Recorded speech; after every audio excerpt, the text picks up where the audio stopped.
La société de consommation évolue et bouleverse nos habitudes. Logement, transport, voyage, épargne. Chaque semaine, Tout compte fait vous dévoile les coulisses d'un monde qui change.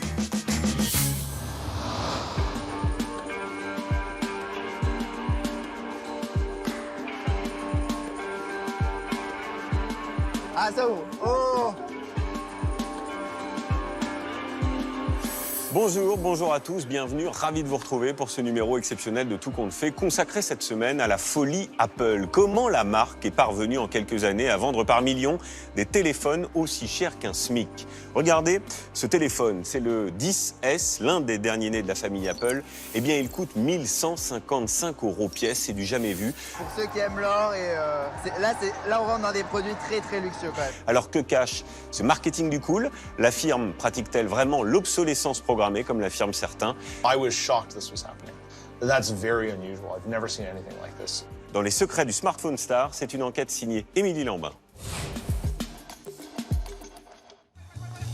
C'est la dernière conquête de la marque chez nous, symbolisée par ce drapeau planté sur la plus belle avenue du monde.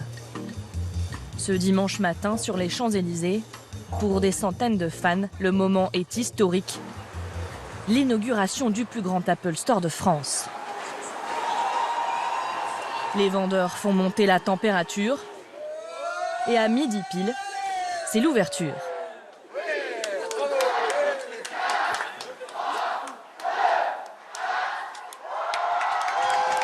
Ce Lyonnais qui a dormi sur place est le premier à pénétrer dans ce temple de la marque. Une entrée fracassante, vécue comme un privilège. Puis c'est au tour d'Arthur, un étudiant de 21 ans. Une haie d'honneur, des holas.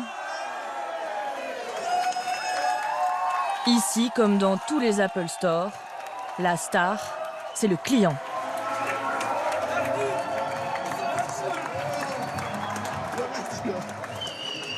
Là, il est ouf. Ah, il est énorme. L'ambiance, elle est folle. C'est magnifique. Là, le plafond, il est magnifique. C'est la première fois que je vois un truc comme ça. Un toit en panneaux photovoltaïques, ultra design. De vraies chaînes de 9 mètres de haut, plantées au milieu d'une cour intérieure.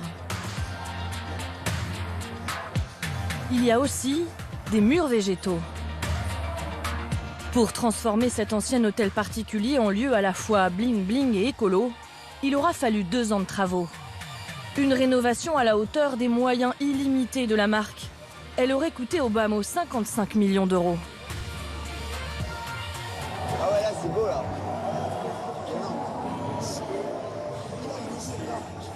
Sur 3 étages, tous les produits électroniques sont présentés comme des objets de luxe. Quelques exemplaires seulement, parfaitement alignés, sur de grandes tables en bois. Et celui qui capte tous les regards, c'est l'iPhone, le fleuron de la marque. Là, on a la version or. Ça, c'est très luxueux, or. Moi, j'ai une version noire, mais voilà. Pour ceux qui aiment l'or, là, on rentre dans des produits très luxueux quand même. Plus de 1100 € pour ce dernier modèle, l'iPhone 10S. À l'intérieur, il y a tous ces fans fascinés par cet univers luxueux et ses produits à la mode très chers. À l'extérieur se joue une toute autre mélodie. Nous demandons à Apple de répondre à la campagne de boycott qui leur est adressée. Le géant américain n'a pas que des adeptes prêts à tout pour se payer l'iPhone dernier cri. Celle-ci comporte les revendications suivantes. La fin de l'optimisation fiscale, la fin de l'obsolescence programmée, ainsi que de meilleures conditions de travail. C'est tout le paradoxe d'Apple. D'un côté, la marque toujours plus luxueuse continue d'envoûter certains, mais de plus en plus de consommateurs se détournent d'une enseigne qui les fait payer toujours plus cher, alors qu'ils ont le sentiment que ce n'est pas toujours justifié. Un logo mythique et un créateur, Steve Jobs, considéré par certains comme un génie. Avec un chiffre d'affaires de 227 milliards d'euros en 2018, Apple est l'une des entreprises les plus riches du monde. Une incroyable réussite fondée aujourd'hui sur un produit, l'iPhone, qui est peut-être aussi son talon d'Achille. Car si pendant longtemps la marque a su nous séduire par ses innovations et son design, elle semble maintenant avoir du mal à nous surprendre avec de nouveaux produits révolutionnaires. Nous avons enquêté en Californie sur l'histoire de cet objet iconique et rencontré ceux qui ont participé à son invention.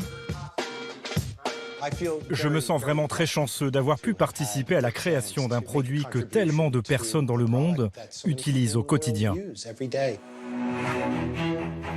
Mais Apple, qui a créé cet objet du désir au succès planétaire, est-il en train de tuer la poule aux œufs d'or? S'il s'en est écoulé plus d'1,4 milliard depuis sa création, l'iPhone atteint aujourd'hui des prix qu'on n'aurait jamais imaginés pour un téléphone. Plus de 1 100 € minimum pour le dernier modèle, l'équivalent d'un SMIC. Comment justifier de tels tarifs? L'iPhone est-il vraiment la Rolls des smartphones? Ne s'arrêtant pas là, la marque à la pomme semble aussi vouloir nous faire payer encore et toujours, tout au long de la vie de ses appareils, notamment en cas de panne. C'est mon seul choix, en fait, finalement. Oui. Ou je rachète, quoi. Ok. Et vous rachetez. Plus révoltant encore, certains auraient prouvé que cette marque au prix d'or aurait programmé ses iPhones pour une durée de vie limitée. Quand une entreprise prend un téléphone et le ralentit parce qu'il est vieux, c'est presque la définition technique de l'obsolescence programmée. Le géant américain ne serait-il pas allé trop loin pour nous vendre son smartphone? Faut-il se détourner de la star iPhone?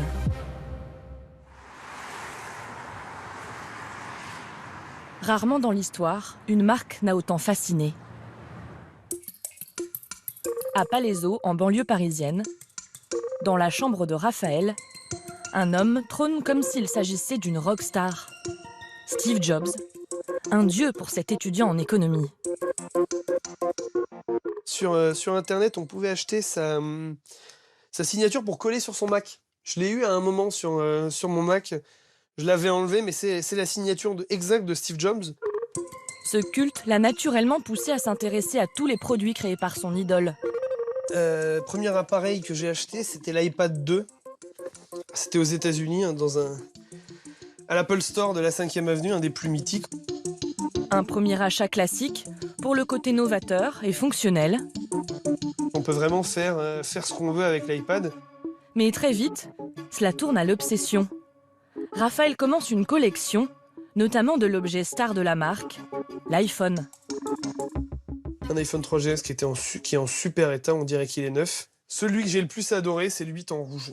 La couleur champagne, or, était juste magnifique. Une passion qui coûte très cher à Raphaël, jusqu'à 3 500 € par an. Comme appareil, j'ai quasiment 10 iPhones et 6 iPads. Ça peut paraître beaucoup. Toutes ces économies, réalisées grâce à un job d'étudiant, y passent.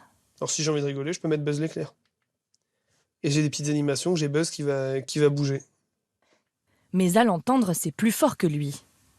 Ils ont réussi à créer quelque chose, à créer une communauté. Et cette communauté, en fait, fait que on devient fan, Je pense pas que ça puisse s'expliquer. Pour faire simple, je pense que ça s'explique pas. C'est l'inconscient qui travaille. En fait, c'est qu'on est tellement dans le truc que de sortir de ça, c'est pas possible. Apple, une entreprise de séduction massive qui frappe des centaines de millions de personnes sur toute la planète. En Europe, aux États-Unis, en Asie, en Russie.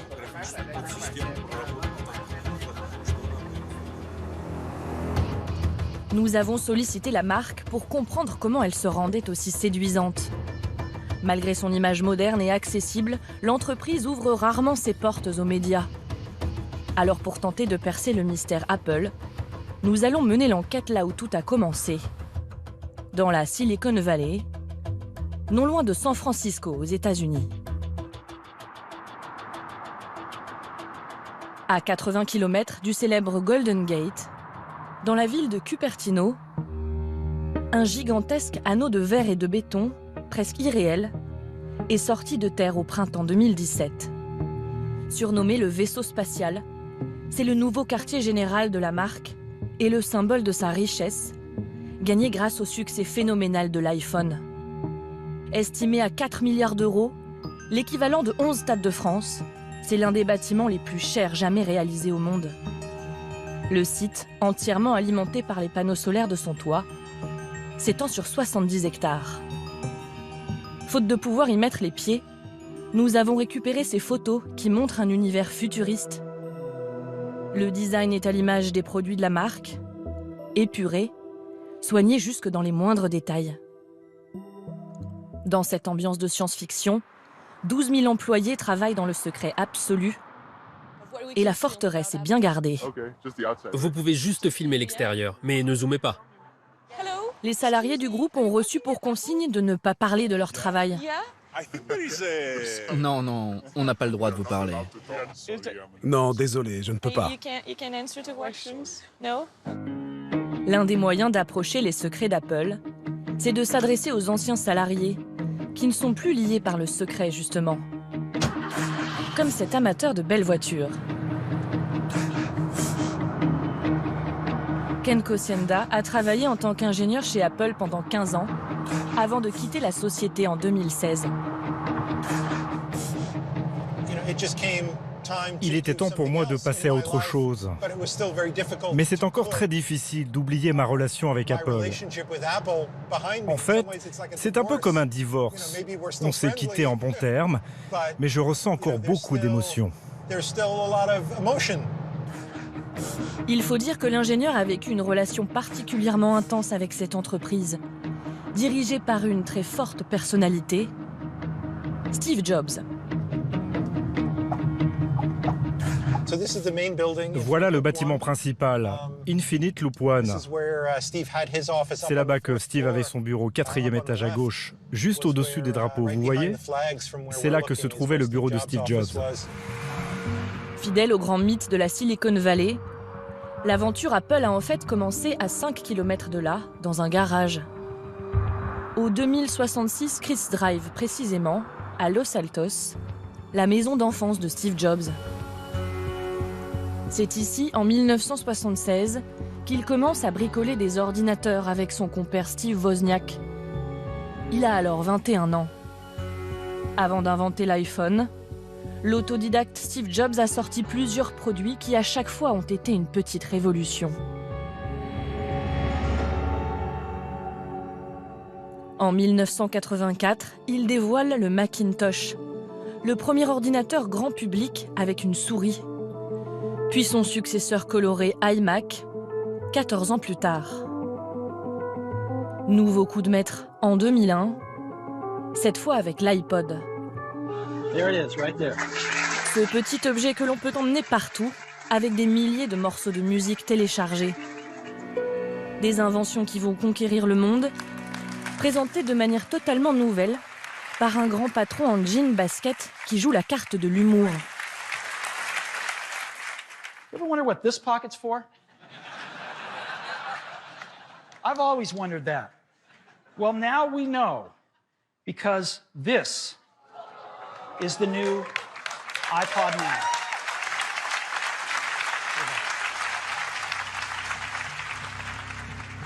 En 2007, Steve Jobs, le visionnaire, accouche de son chef-d'œuvre absolu, l'iPhone. Un produit iconique auquel Ken Kocienda a largement contribué.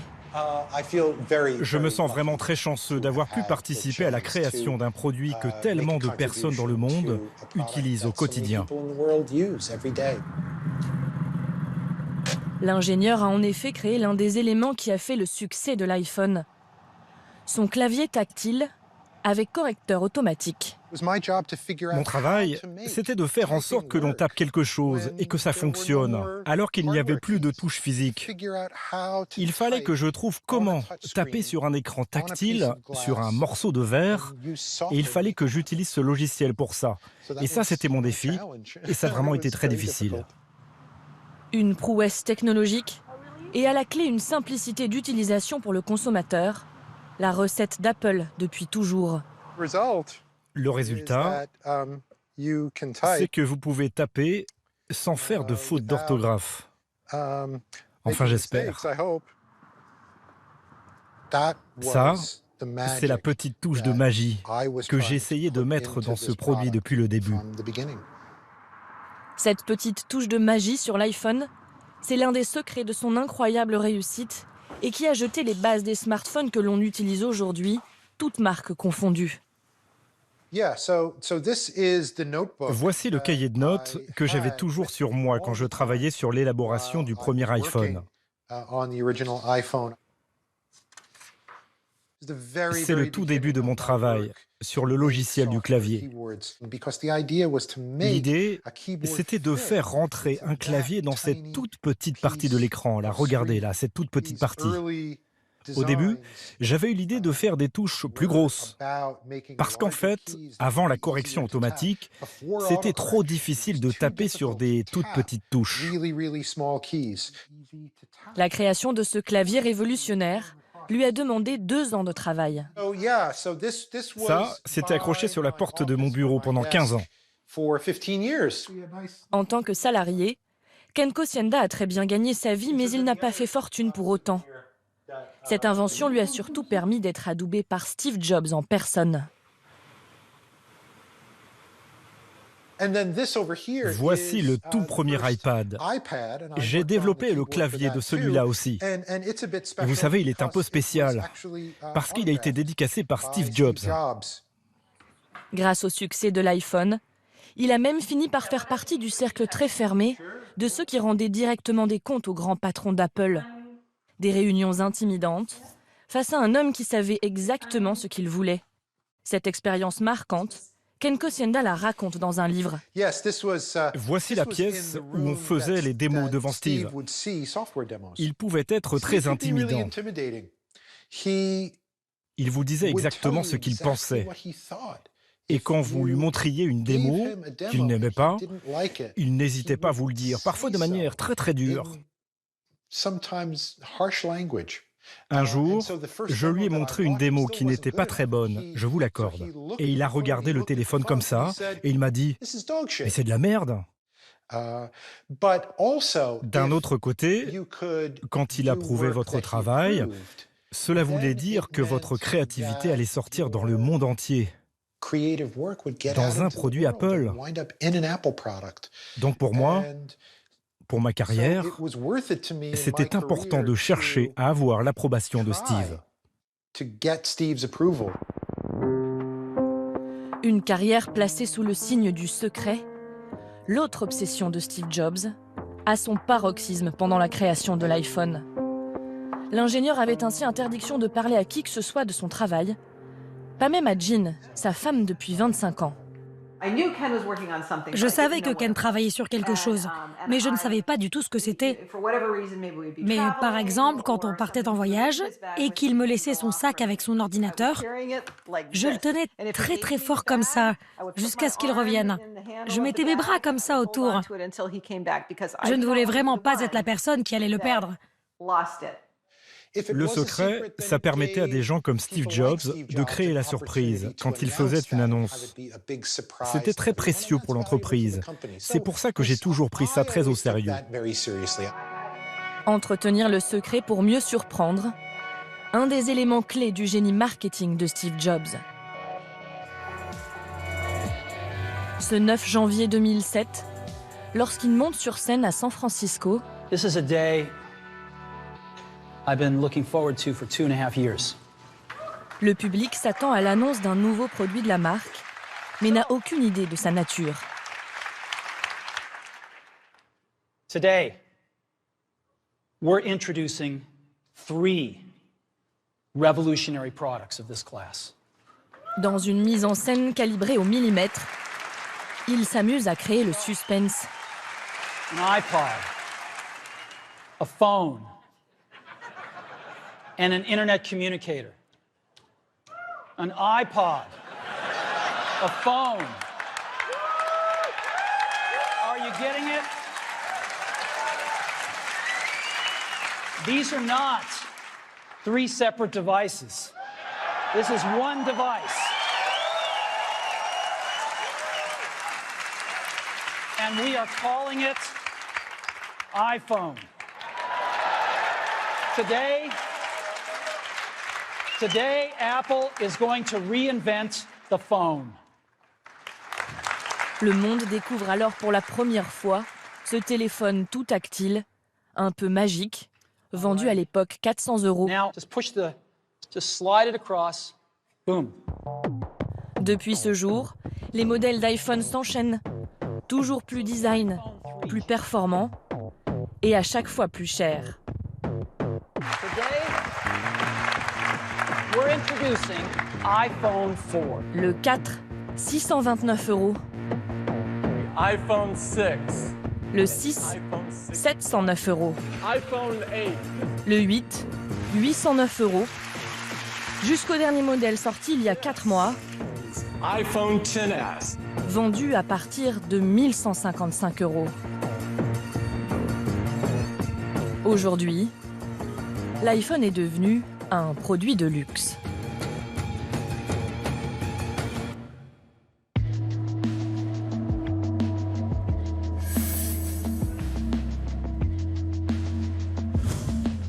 Apple s'appuie aussi pour vendre toujours plus sur son réseau de boutiques, les fameux Apple Store, imaginés et construits comme les nouveaux temples du luxe digital. Mais au-delà de cette belle vitrine et de prix exorbitants, les iPhone Stars d'Apple sont-ils vraiment toujours fiables, comme l'affirme la marque?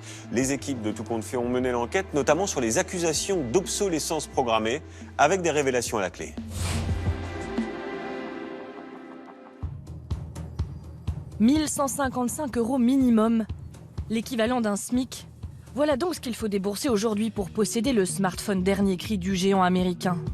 Mais alors comment la marque fait-elle passer la pilule auprès des consommateurs?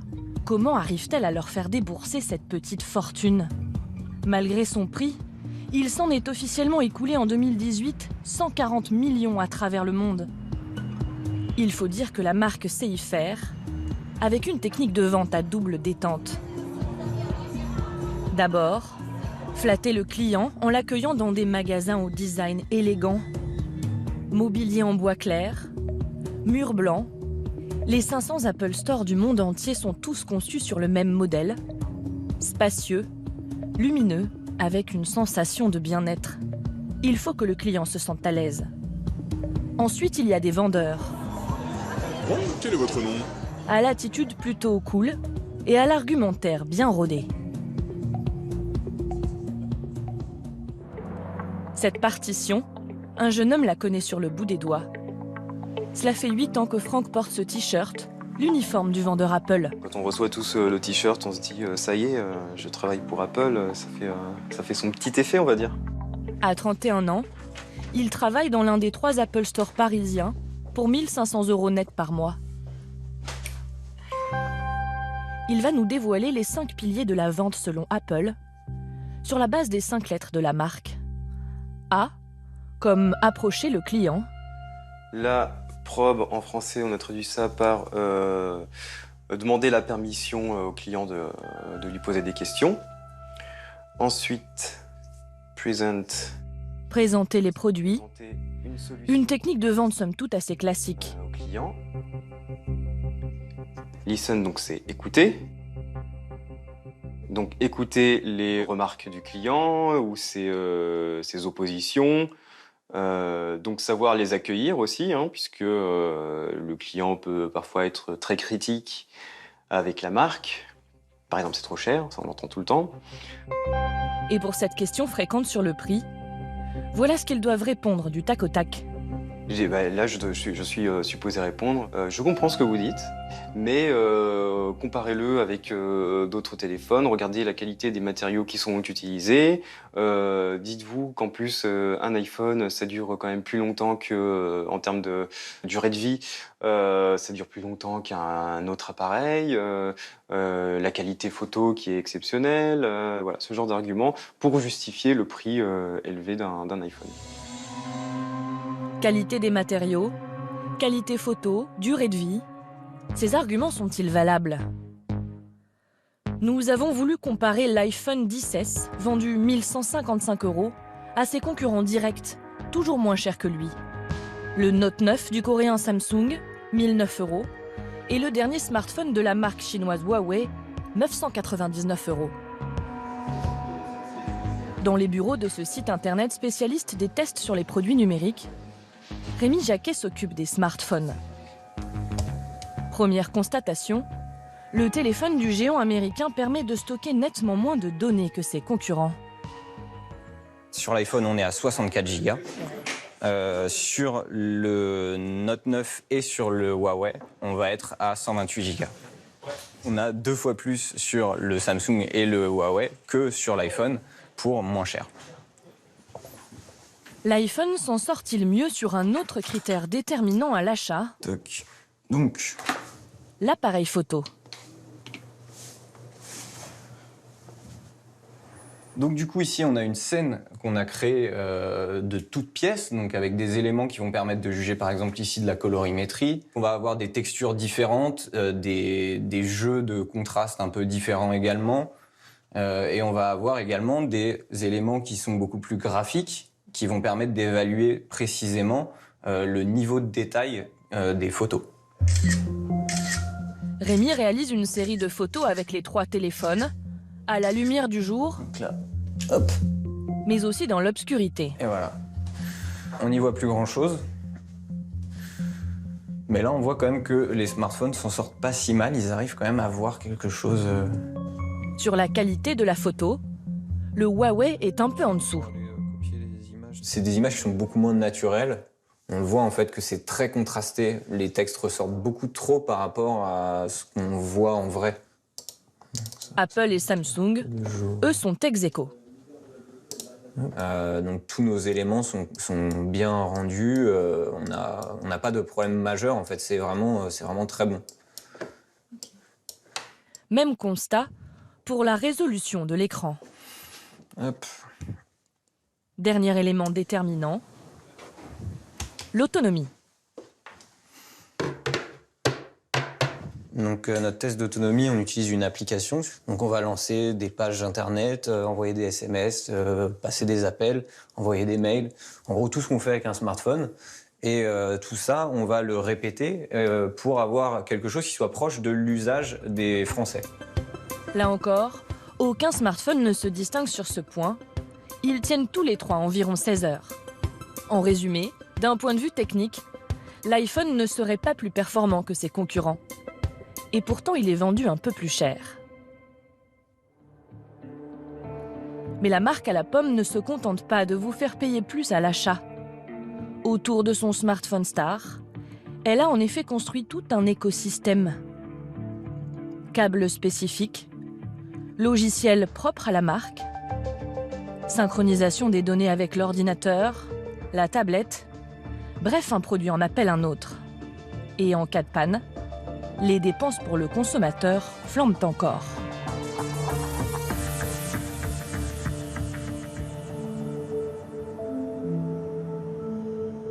Exemple, avec ce téléphone qui a 3 ans et demi, dont le port de charge est cassé et qui ne se recharge plus. Une panne handicapante, mais qui semble facile à réparer. Pourtant, lorsque nous nous rendons dans un Apple Store en caméra cachée, voilà ce que l'on nous explique. Alors, on ne peut pas réparer cette partie-là. On remplace tout le téléphone. Ok, donc ça, c'est une pièce qu'on ne peut pas changer. Ouais. Vous dormez sans craquer, ça ne faut pas. D'accord. Et alors, vous me disiez, ça concerne d'autres. Tout ce qui est autour, en fait? Voilà, en fait, c'est soudé au boîtier et nous, on ne n'enlève rien qui est soudé au boîtier. Il n'y a que la batterie qu'on peut enlever parce qu'on a des lingots à l'intérieur qui nous permettent de la souder. Et l'écran, bien sûr, parce qu'on peut le dévisser. D'accord. Donc en fait, vous réparez que les... la batterie. C'est ça. Et la caméra. La caméra aussi, elle peut être vissée. Ah oui, ok. Pour notre problème, cette vendeuse n'a en fait qu'une seule solution à nous proposer. Racheter le même modèle d'occasion. Il y a 279 €. D'accord. Et donc en fait, c'est mon seul choix, en fait, finalement. Oui. Où je rachète, quoi. Ok. Où vous rachetez? Vous avez d'autres questions? Non. Selon Apple, ce téléphone est irréparable et bon pour la casse. Un discours qui va être radicalement contredit chez ce réparateur indépendant. Ouais. Alors effectivement, vous avez les pins de la carte de charge qui sont complètement cassés, voire même redressés. Du coup, il faudrait envisager le remplacement de la nappe Lightning, chose qu'on peut faire ici. Donc c'est réparable en fait. C'est réparable, voilà, tout à fait, c'est réparable. Nous, on le répare. Là, pour le cas de figure à vous, on serait sur un devis à hauteur de 60 €, pièces et main-d'œuvre compris. Non seulement la panne est réparable, mais cela coûte presque 5 fois moins cher que le modèle d'occasion proposé dans l'Apple Store. Hop.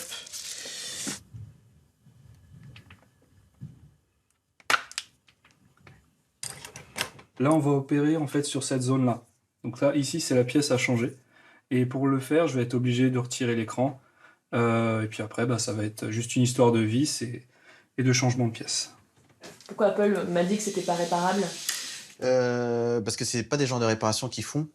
Soit peut-être parce que ça demande déjà du temps pour faire ce type de réparation-là. Et puis, c'est des réparations assez délicates. Ils vont pas perdre du temps à faire des grosses réparations. Ce genre d'opération délicate ne serait pas assez rentable pour la marque. Martin Sinaya sait de quoi il parle. Il a travaillé 5 ans en tant que réparateur dans un Apple Store. Aujourd'hui indépendant, il dit encore subir les règles dictées par Apple. Donc voilà, pièce neuve. La marque refuserait de lui vendre les pièces détachées nécessaires à la réparation, comme le port de charge.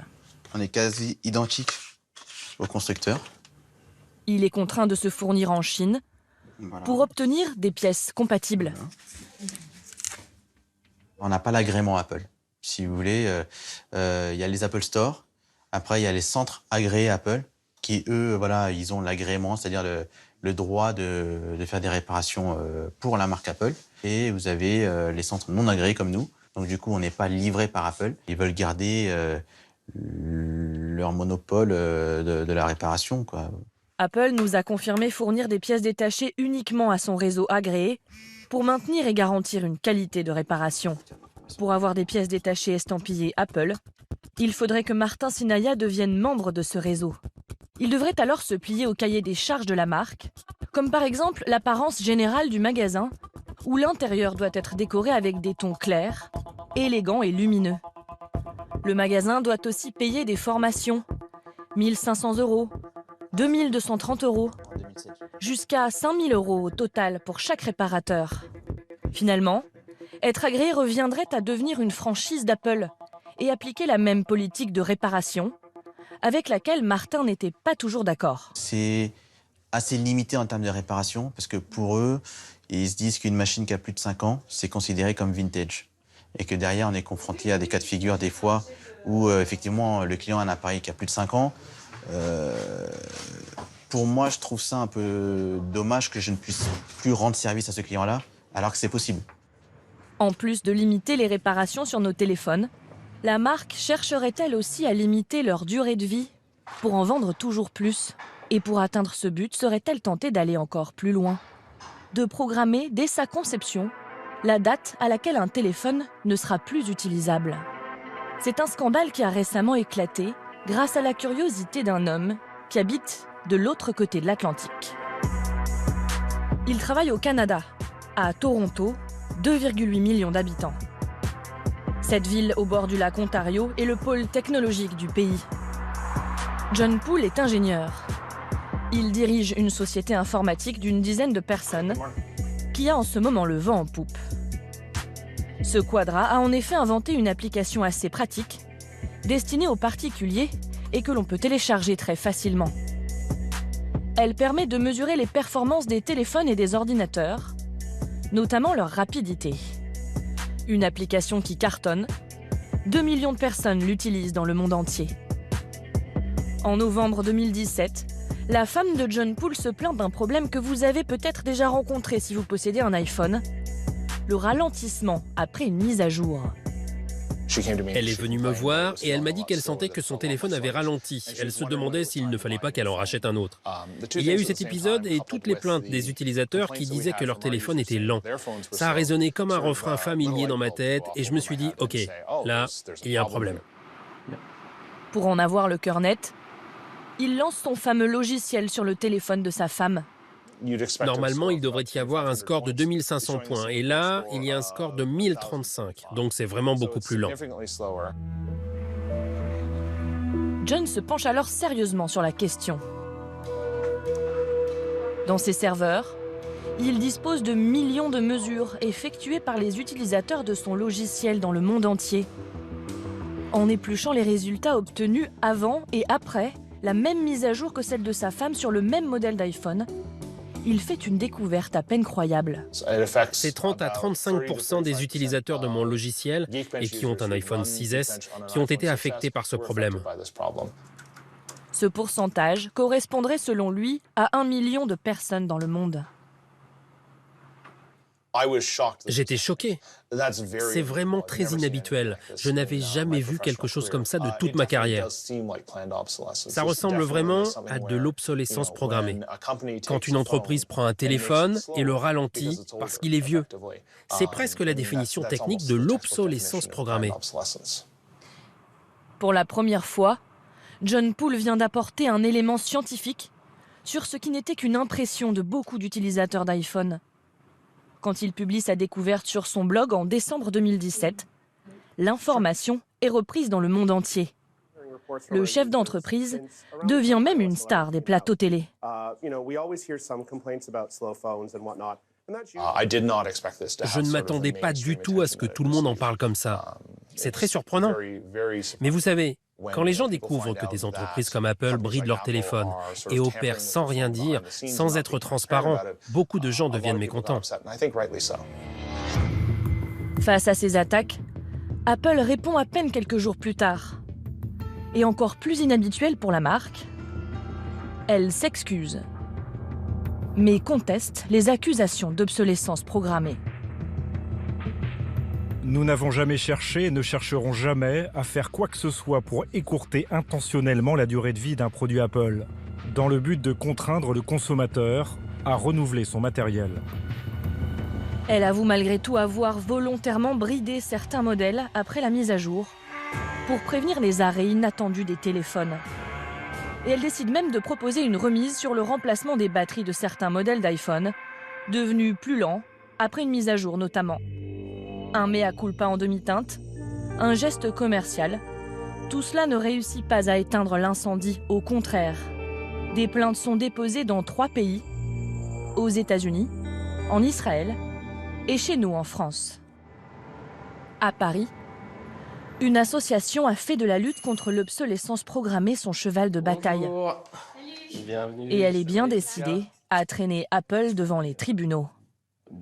Selon Frédéric Bordage, consultant dans le numérique responsable, la tromperie serait caractérisée car la marque aurait dû prévenir les utilisateurs du problème. C'est un peu comme si vous achetez une voiture, au bout d'un certain nombre d'années d'utilisation, vous vous retrouvez sur l'autoroute et vous avez le choix entre soit elle s'arrête en plein milieu d'autoroute, soit vous la mettez à jour, mais votre voiture qui roulait à 100 km/h ne roule plus qu'à 30 km/h. Il y a quand même un problème technique majeur, quoi. Et ça, Apple, avant de mettre cette mise à jour et de la proposer aux utilisateurs, n'a pas averti les utilisateurs sur cette problématique. Grâce à ce formulaire sur Internet, Émile Meunier, l'avocat de l'association, a récolté des témoignages de victimes de ce bug.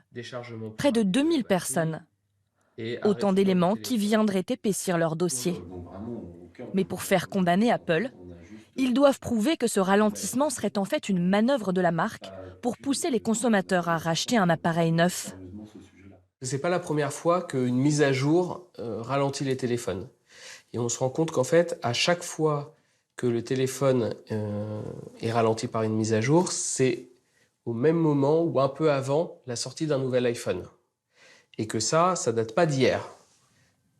L'avocat espère prouver sa théorie en s'appuyant notamment sur l'historique des recherches effectuées dans le monde entier sur Google. Par exemple, on peut taper iPhone slow, donc iPhone ralenti, de 2004 à ce jour. Et on se rend compte qu'il y a des pics de recherche de ralentissement. Et on se rend compte qu'à chaque fois, c'est les dates de sortie des nouveaux iPhones. Donc on voit bien qu'il y a quelque chose qui ne va pas chez Apple. Et en ce moment, ils se sentent pousser des ailes. Car fin octobre 2018, en Italie, Apple, mais aussi Samsung, ont été condamnés respectivement à 10 et 5 millions d'euros d'amende pour pratiques commerciales malhonnêtes pour les mêmes raisons. Une décision historique. Sous l'impulsion de cette association, le parquet de Paris a ouvert une enquête préliminaire contre la firme pour tromperie et obsolescence programmée. Impossible d'affirmer pour l'instant qu'un procès en découlera. Mais depuis peu, le ciel semble s'obscurcir pour le géant américain. Notamment à cause d'une décision qui pourrait faire mal à son portefeuille. Avec, cette fois, un ministre français sur le coup. Moi, je vais vous dire où il est l'argent. L'argent est chez les géants du numérique, qui font des profits considérables grâce aux consommateurs français. Dans le viseur de Bruno Le Maire, le ministre de l'économie, Google, Amazon, Facebook et Apple, les fameux GAFA. Ces mastodontes seraient des champions de l'optimisation fiscale. Une pratique légale, mais Bercy entend changer la donne au nom de la justice fiscale. Pour cela, il est question de prélever dès cette année une taxe de 3% minimum sur leurs chiffres d'affaires respectifs. Car si Apple, par exemple, paie déjà des impôts en France, le montant ne correspond pas forcément aux profits colossaux réalisés dans l'Hexagone. Ce qui choque certains. Et signe que son étoile pâlit, sa communication semble également se banaliser. Un Américain en sait quelque chose. Dans les rues de New York, aux États-Unis, Ken Segal a toujours l'œil qui pétille lorsqu'il tombe sur la dernière publicité géante de l'enseigne. On était devenus très connus pour notre capacité à choisir de super endroits dans les grandes villes et sur les routes très fréquentées. Encore aujourd'hui, Apple a toujours des panneaux publicitaires très spectaculaires. Pendant 20 ans, il a été l'homme de pub de Steve Jobs. 20 ans de bouillonnement, de créativité, d'impertinence. La campagne Think Different de 1997, c'est lui. Et le fameux i de iMac, iPod et bien sûr iPhone, c'est encore lui. Aujourd'hui, il regarde ses spots avec nostalgie. Selon lui, l'époque où Apple pensait différemment est révolue. Ce n'est plus un état d'esprit qui est mis en avant, mais un produit de consommation comme les autres. La preuve par l'image. À gauche sur cet écran, une pub Apple. Et à droite, une pour Samsung, le grand rival. Entre les deux, quasiment aucune différence.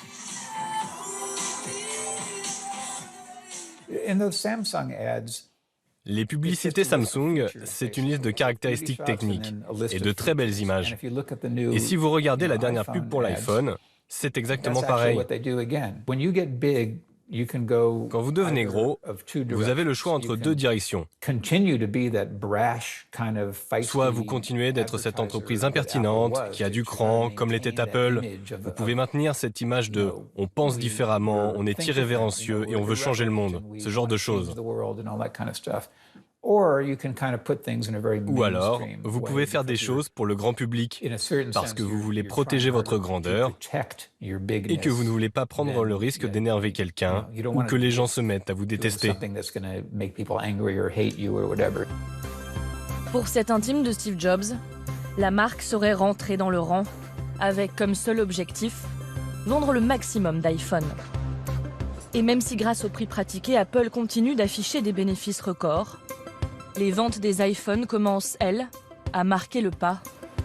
La marque vient d'ailleurs de décider il y a quelques jours de baisser de 10% la production de son smartphone star.